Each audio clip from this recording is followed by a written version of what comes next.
Greetings, dear, magnificent, precious spirit soul. Better remember who you are.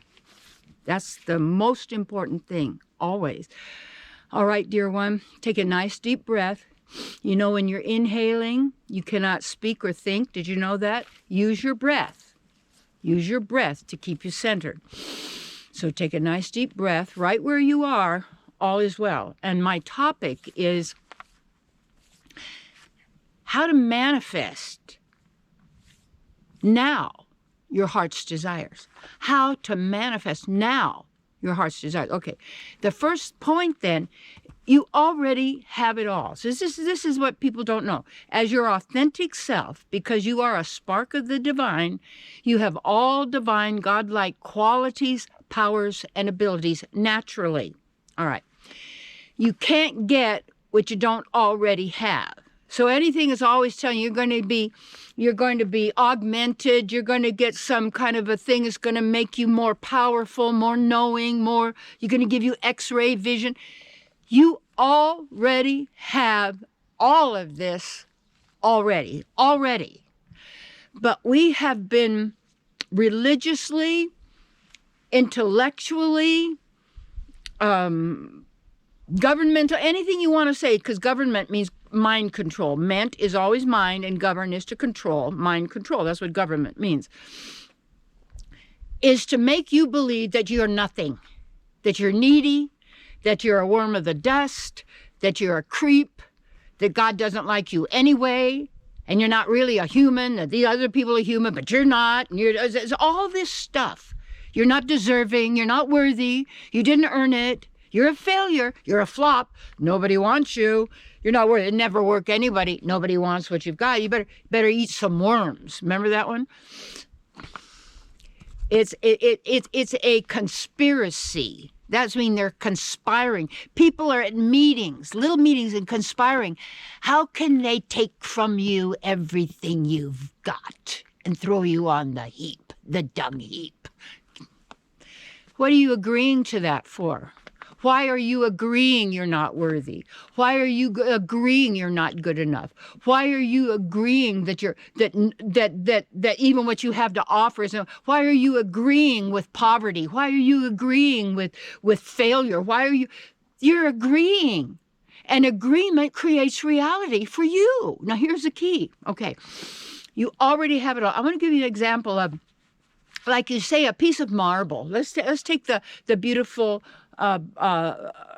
marble of a statue of, say, the David. You know, I saw that when I was in Florencia.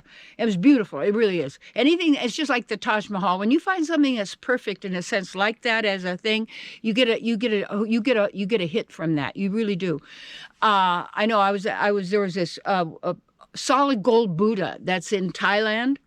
And when I went there, and it's a big one, solid gold, and with all these people going there pouring love into it, I stood there. The gold gave me that love back. I was, woo, boy, oh, that was fabulous. One time, when I was in Kathmandu, I was in this Buddhist temple. A couple of friends, and I was kind of hiding in the back because I didn't want to interfere. There's all these lines of Buddhists, and they were doing the Om Mani Padme Om, and they're chanting, and then at the end of their round, they hit the gongs, the bells, the ding to send it all up through the dimensions. That's their deal. Well, anyway, as I was there, all of their prayers hit me, and it was like, whoa! It was awesome. It was a fantastic experience. Okay, so when I'm going to say that, the conspiracy is always to make you believe you need something. You have to be needy, and that somebody's going to give that to you, and they're going to. But what they want something. Nobody does something for nothing. They want something. They want something from you because they want you. You're a divine being. You're a creator being. You have independent, individual intentionality. Nobody else has that.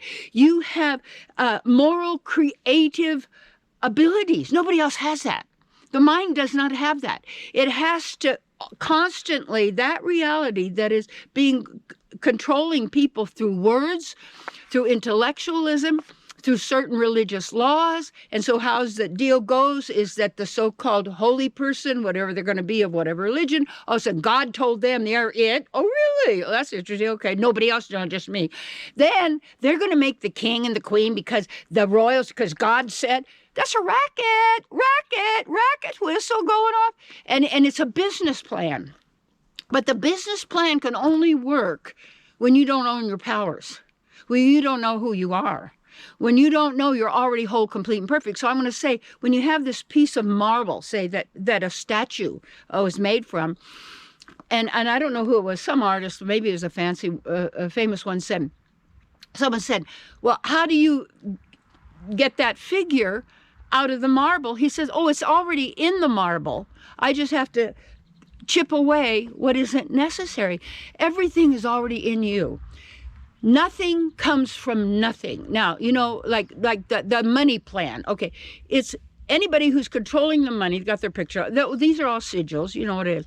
They can pump out and print as much as they want at any time, in any way, and everything. Okay, fine, that's the game. That's the way it goes. But yet, your wealth is within you. You are your wealth. And when when we get attached like to a money game, money becomes God. It's written on the money. In God we trust. Because with money, you can buy and get anything, people that want to give you whatever you want for money. They're going to trade with you. So you have that. When you know how to manifest, and that's what you need to learn and to know, because you're doing it all the time. Everybody's a manifester. Someone could say, oh, God, I have this terrible life and this, and I go, congratulations, because it's your manifestation. Don't feel bad. You're just as powerful as anybody else. Shift your focus. Shift your focus but to take your power back. And you know what that takes? That takes work. You have to remind yourself all the time. Read, study, work with teachers. If you need, hey, go to my website. My email address is there, Terry@terrycolewhitaker.com. If you want to have a complimentary let's get to know each other session to see if we can work together and I can find out how I can support you, do that. There's people out there that will help you. And there's great books. There's great knowledge for you to actually recognize and bring forth your powers. So how to be a manifester is to know something has to come from something. Nothing comes from nothing. So all the money that is made up, in one sense, isn't really anything. Because when you take a look at what is it getting, in a sense, this is a virtual reality curtain that is hiding, in a sense, your real life and your real work and your real self, who you are.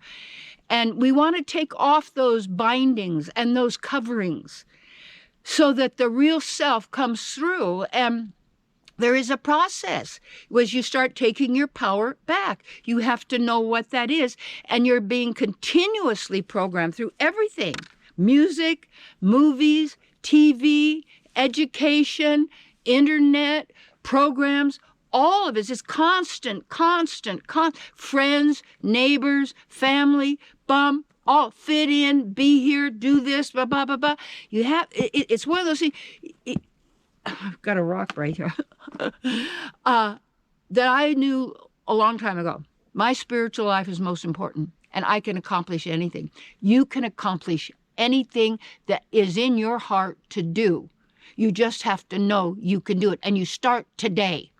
You start today, and in every day, you endeavor for that. I am grateful for all my teachers, all the books, all the libraries I've watched, all the programming, all the research, all of the people who have helped me, you see. But I had to help myself. I can offer stuff, but people don't take it. You can have a feast that's there, but people go, oh, I can't eat that. I don't deserve that. I'm not good enough. Nobody loves me. Poor me. I was adopted, Well, nobody, they threw me away. Well, you know what? Well, stop. That was your manifestation.